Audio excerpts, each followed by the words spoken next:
ternyata memang tidak mungkin hidup yang tidak ada penderitaan. Setiap hidup pasti mengalami penderitaan karena kita ternyata manusia yang tidak sempurna, punya banyak sekali kelemahan.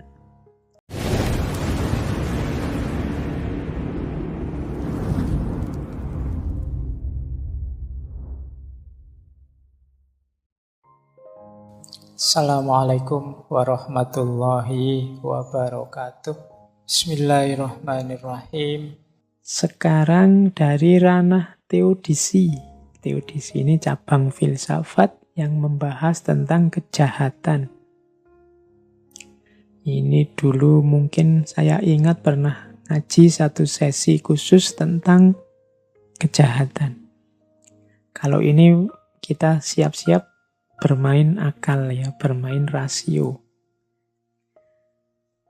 Ada dialog-dialog, ada jawaban-jawaban. Sering saya bilang kalau hasil kalkulasi akalnya manusia selalu ada kelemahan-kelemahannya.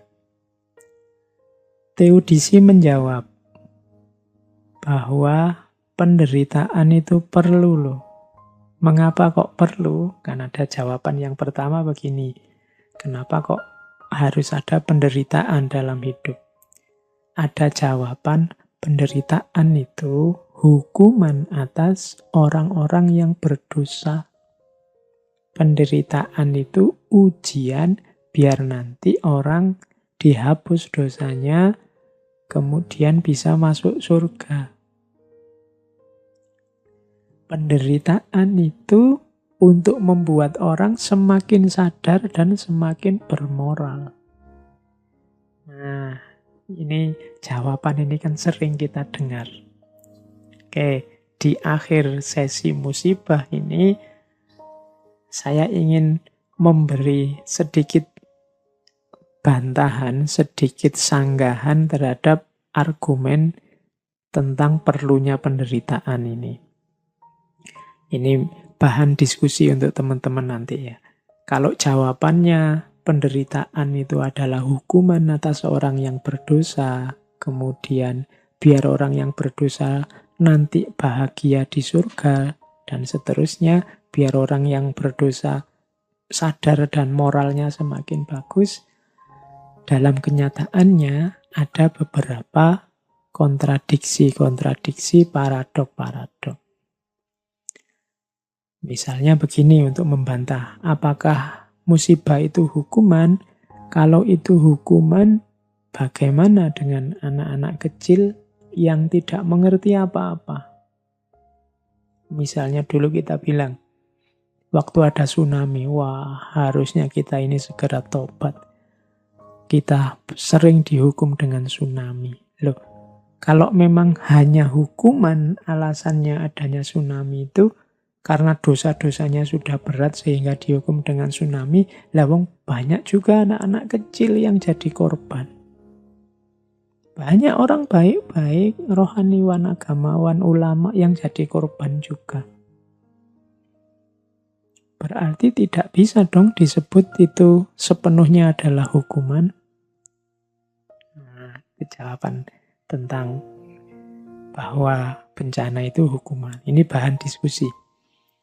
Yang kedua, nanti yang dapat bencana di dunia akan mendapatkan balasannya di surga. Ini bahan diskusi ya, saya tidak bilang bantahan ini pasti benar. Ada yang bantah begini, loh kenapa kok harus ada bencana?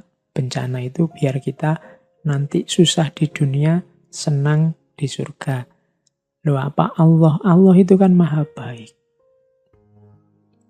Masa Allah mau memberi kita surga aja syaratnya begitu beratnya?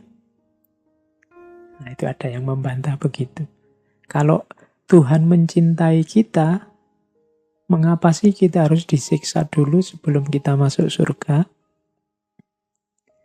Nah ini kritik terhadap yang menjawab tadi bahwa hukuman dengan bencana itu nantinya akan mendapat balasan di surga. Silahkan nanti teman-teman ya jadi materi diskusi. Terus yang ketiga tadi juga bilang, loh ini biar moralnya orang jadi baik, no. Dengan bencana kan nanti orang jadi sadar. Dalam kenyataannya, ada loh yang gara-gara bencana, orang tidak jadi sadar, tapi malah putus asa.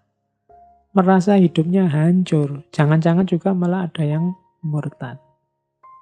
Gara-gara ada bencana.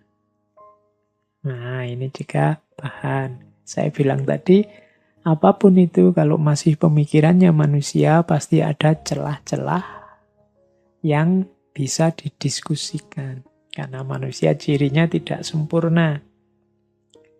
Terus, itu jawaban pertama. Kalau ada yang bilang penderitaan musibah itu perlu sebagai hukuman atau balasan nanti di surga, atau demi orang naik level semakin baik secara moral.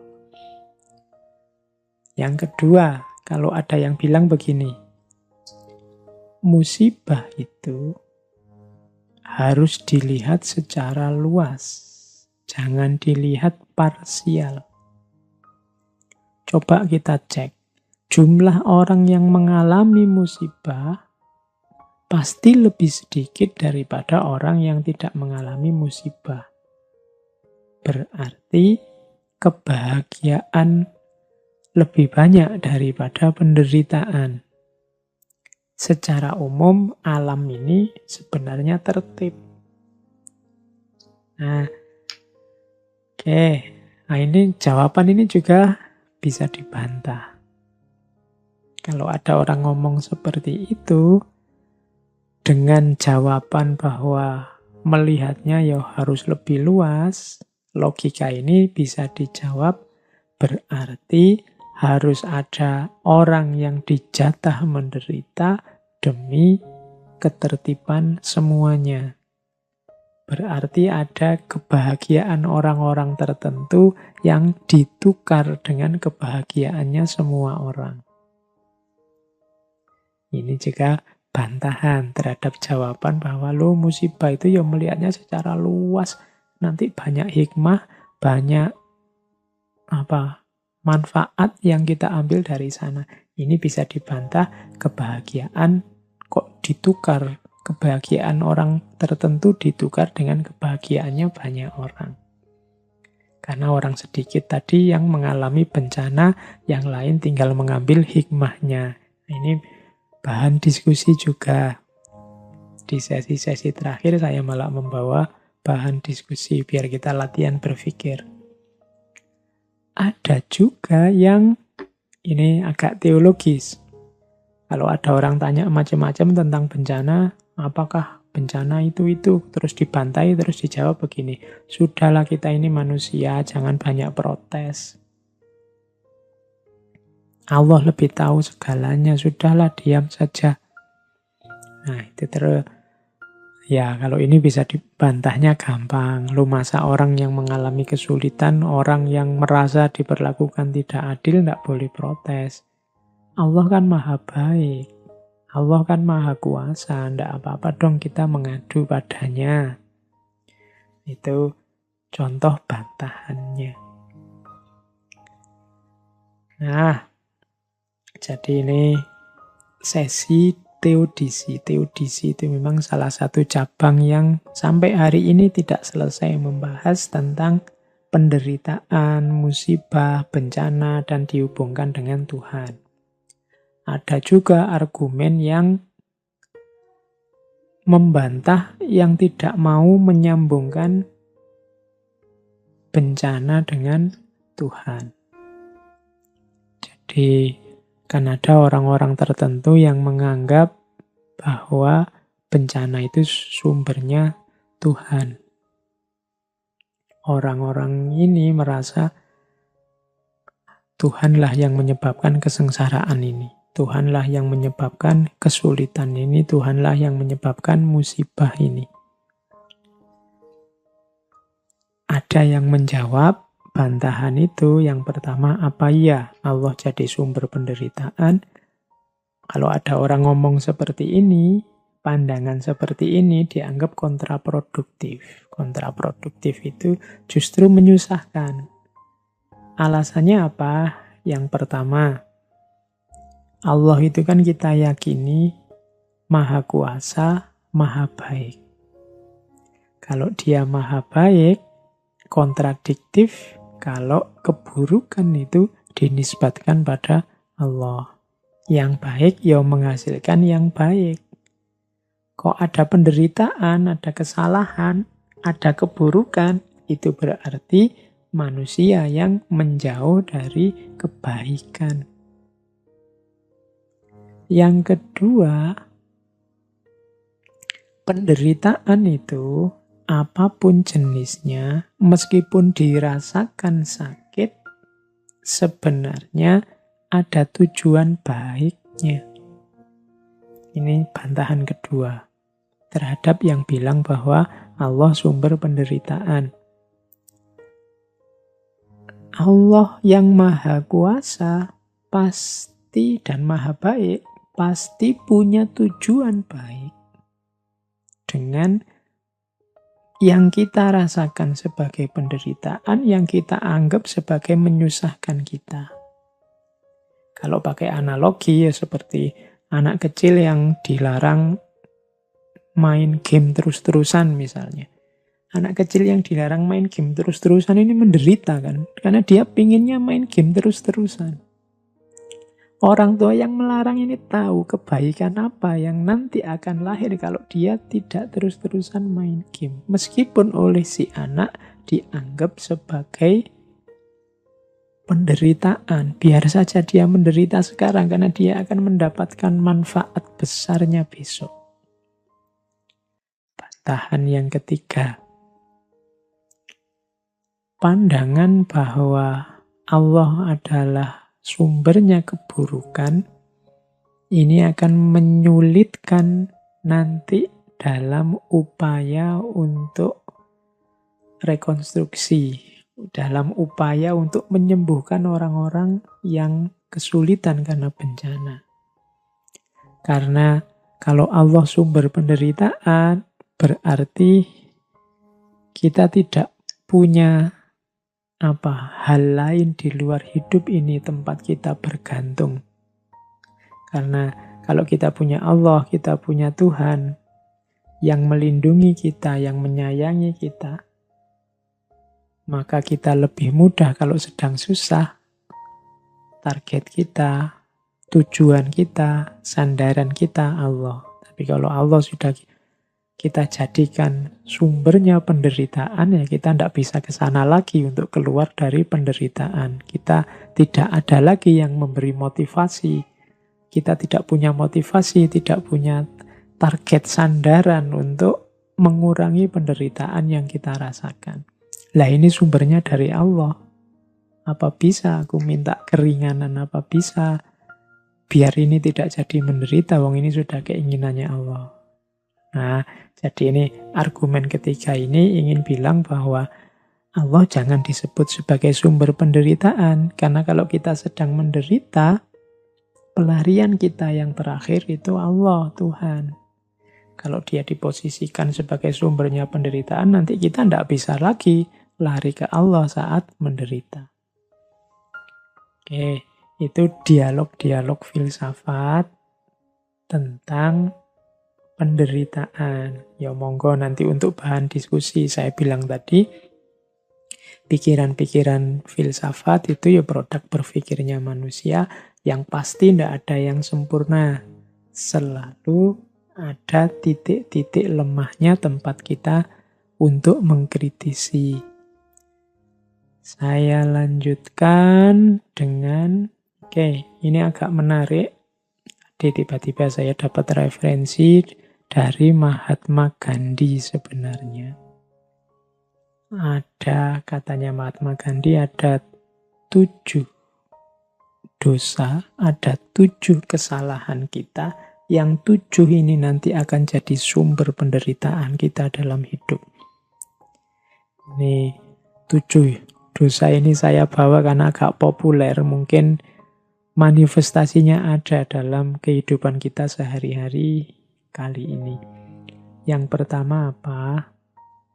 Penderitaan kita hari ini banyak muncul dari antara lain nomor 1, politik tanpa prinsip. Ini katanya Gandhi ya, politik tanpa prinsip. Politik itu tata masyarakat, bagaimana cara mengatur kehidupan bersama. Kalau dia tanpa prinsip, kalau dia hanya berdasarkan kepentingan-kepentingan sesaat, keinginan-keinginan sementara, tidak ada prinsip-prinsip, yang terjadi ya kekacauan. Kalau itu kekacauan, pasti melahirkan penderitaan. Jadi, dosa pertama yang menjadi sumber penderitaan adalah politik yang tanpa prinsip. Yang kedua, sumber penderitaan adalah bisnis tanpa moralitas. Usaha bekerja yang tidak menggunakan moralitas. Kalau bisnis biasanya hanya melihat untung dan ruginya. Ini juga nanti akan jadi sumber penderitaan. Yang ketiga, pengetahuan yang tanpa karakter. Orang-orang pinter, orang-orang berilmu yang tidak punya karakter. Tidak kelihatan wajahnya seperti apa. Sehingga ilmu, pengetahuan hanya dipakai untuk menjustifikasi kepentingan-kepentingan keinginannya sendiri. Yang keempat, sains tanpa kemanusiaan. Ilmu pengetahuan atau sains yang dikembangkan dengan tidak mempertimbangkan nilai-nilai kemanusiaan. Ini nanti juga akan melahirkan penderitaan. Beberapa kritik terhadap sains modern kan sudah menunjukkan itu. Misalnya sains yang hanya melahirkan manusia-manusia yang kayak robot, sains yang hanya melahirkan destruksi terhadap peradaban, sains yang melahirkan bom nuklir yang menghancurkan, sains yang menghasilkan, dan lain sebagainya. Sains tanpa kemanusiaan. Jangan lupa juga 7 dosa sumbernya penderitaan adalah kekayaan yang tanpa kerja. Kekayaan yang tanpa kerja simbol kemalasan. Meskipun sumber daya kita luar biasa, kalau isinya hanya orang-orang malas yang tidak mau beraktivitas, yang ingin hasil instan saja, pada saatnya kekayaan itu akan habis dan akan lahir penderitaan. Kemudian yang keenam, kenikmatan tanpa nurani.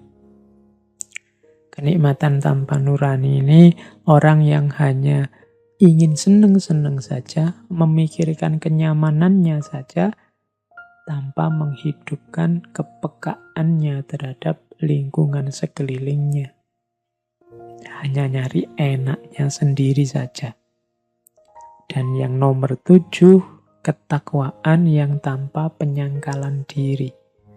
Orang-orang bertakwa, orang-orang religius, orang-orang yang semangat beragama, bertuhannya tinggi, tapi tanpa penyangkalan diri. Orang-orang yang egois, orang-orang yang sombong.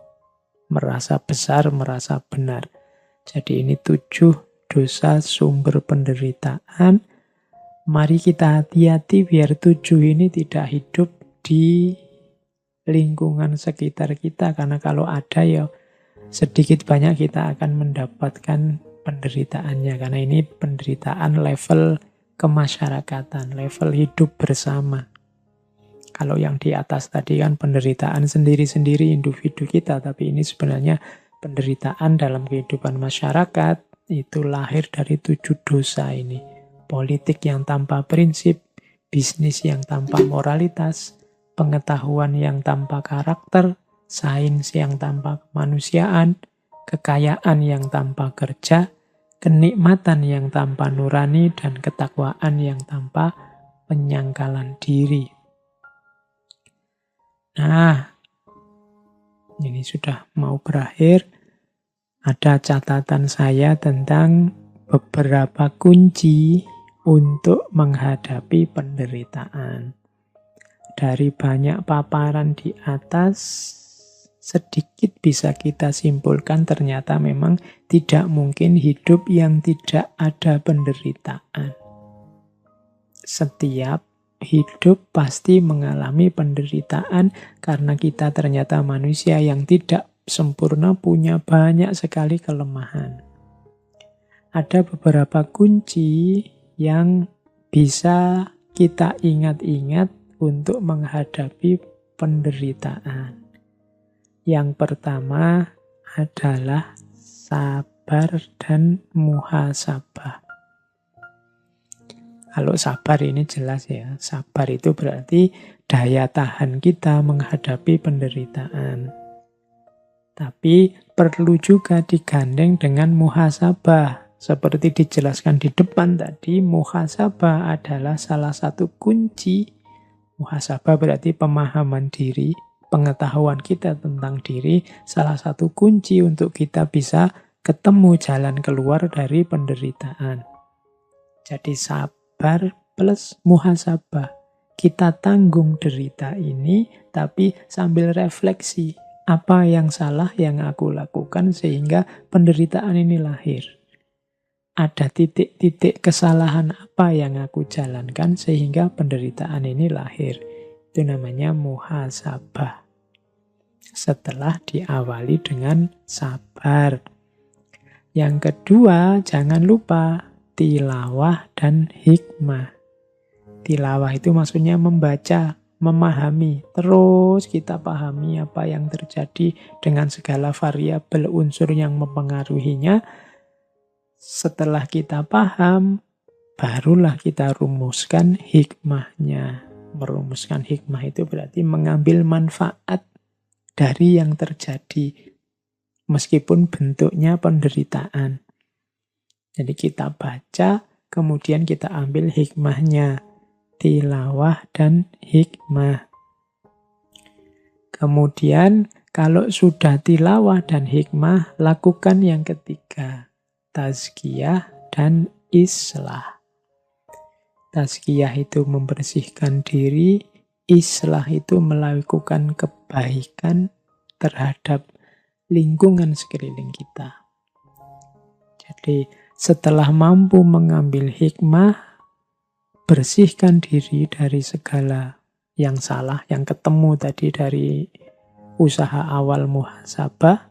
Setelah itu lakukan islah, perbaiki lingkungan sekeliling, perbaiki kehidupan dengan sesama. Diawali dari sabar, setelah kita kuat menanggungnya, kita berefleksi dengan muhasabah, membaca diri kita, membaca lingkungan sekeliling kita melalui tilawah, kemudian menemukan hikmah-hikmahnya. Setelah itu kita bersihkan diri dan kita bereskan lingkungan sekeliling kita. Tazkiyah dan islah.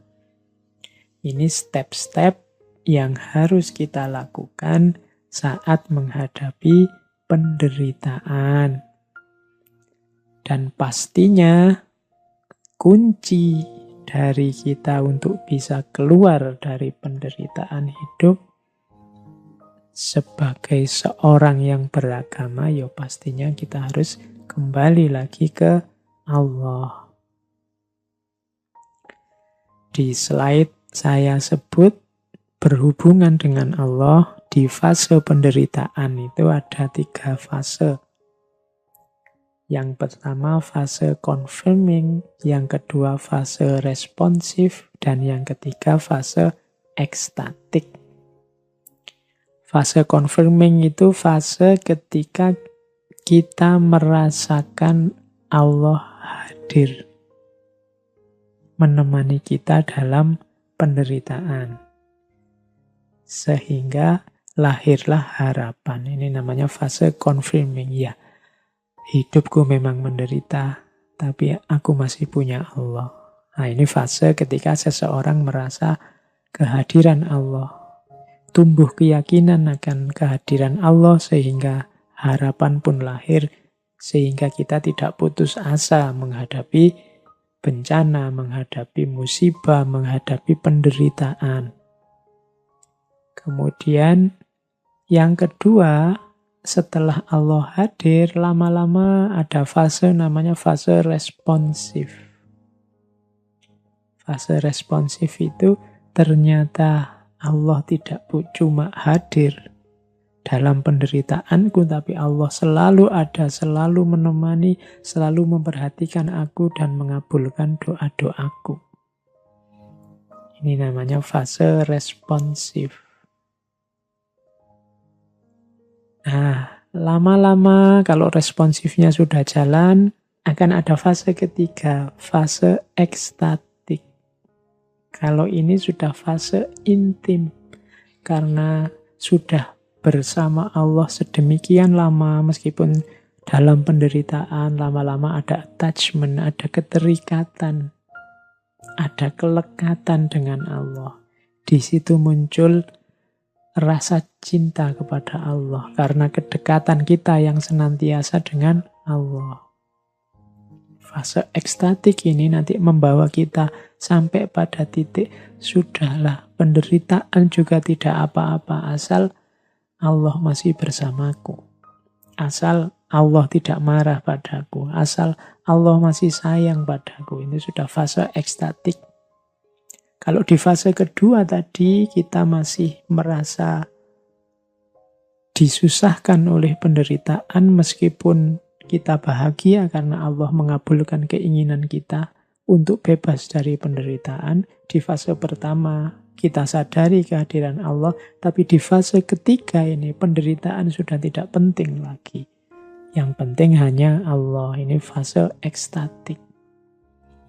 Seperti ketika Kanjeng Nabi setelah mengalami penderitaan yang luar biasa, ditinggal wafat paman beliau, istri tercinta, kemudian dakwah ke Thaif dilempari batu berdarah-darah. Tapi Kanjeng Nabi sudah melampaui fase ekstatik, sehingga bagi Kanjeng Nabi yang keluar dari mulut beliau adalah in lam takun ghadiban alayya fala ubali. Kalau asal engkau tidak marah padaku ya Allah, tidak masalah. Aku menderita, tidak apa-apa. Hidupku sengsara, tidak apa-apa. Asal engkau ridho, asal engkau tidak marah padaku ya Allah. Itu fase ekstatik. Ketika Allah lebih penting daripada hidup kita, daripada penderitaan yang kita alami. Tidak masalah penderitaan, tidak masalah hidup kita susah, asal Allah ridho. Nah, ini orang yang sudah nyampe pada fase ekstatik.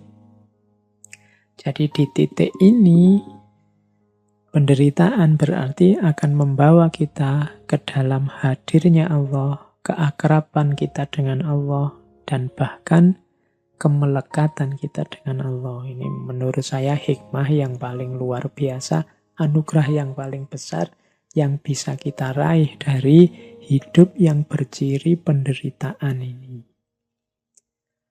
Oke, teman-teman, saya kira itu ya sesi kita kali ini tentang penderitaan.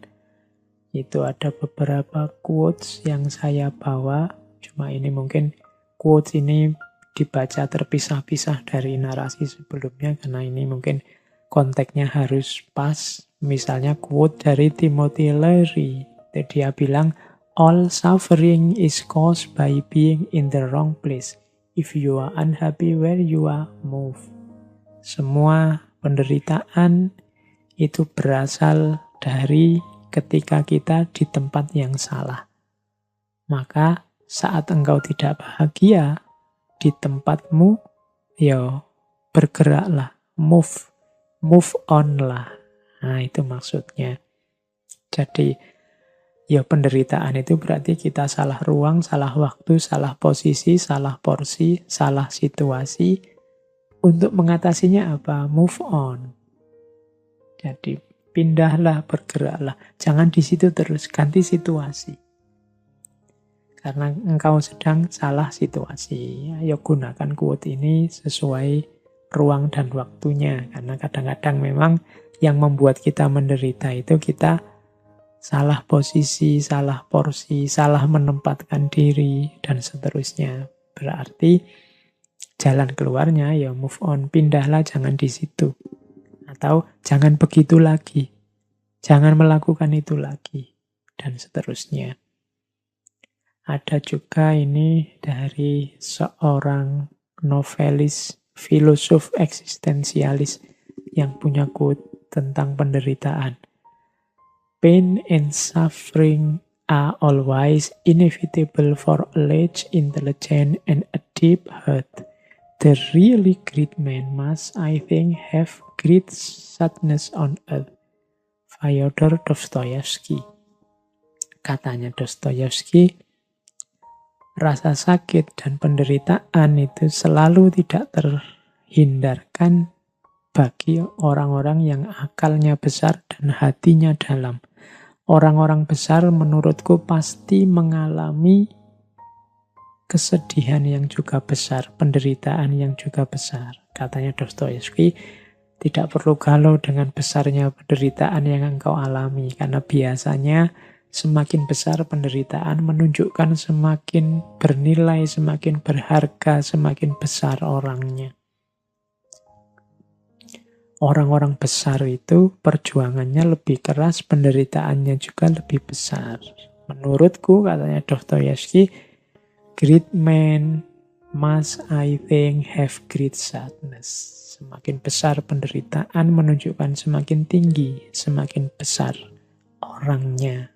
Itu menurut Dostoyevsky. Jadi kita tidak perlu galau. Kalau kok porsi penderitaan hidupku lebih besar, jangan-jangan memang kita ada bakat jadi orang besar atau mau jadi orang besar. Great man must, I think, have great sadness on earth. Quote ini bisa dipakai untuk membesarkan hati kita. Terus ada juga quote, part of our human suffering is caused by our unwillingness to change along with the change around us. Don't fight change, embrace it. Sebagian dari penderitaan kita itu disebabkan oleh ketidakmauan kita untuk berubah bersama dengan lingkungan sekeliling kita yang sudah berubah. Jangan melawan perubahan, rangkullah perubahan, peluklah perubahan. Quotes ini ingin bilang, ayo kita refleksi, kadang-kadang penderitaan itu lahir karena kita yang tidak mau berubah. Sementara lingkungan sekeliling kita sudah berubah. Akhirnya kita terasing dalam hidup kita dan merasakan penderitaan. Maka jangan melawan perubahan, tapi peluklah perubahan itu. Itu quotes ini mengajarkan kita untuk jangan-jangan perubahan itu karena kekerasan hati kita, kekakuan kita untuk tidak mau berubah. Padahal lingkungan sekeliling kita sudah berubah. Terakhir, ini dari Aristoteles.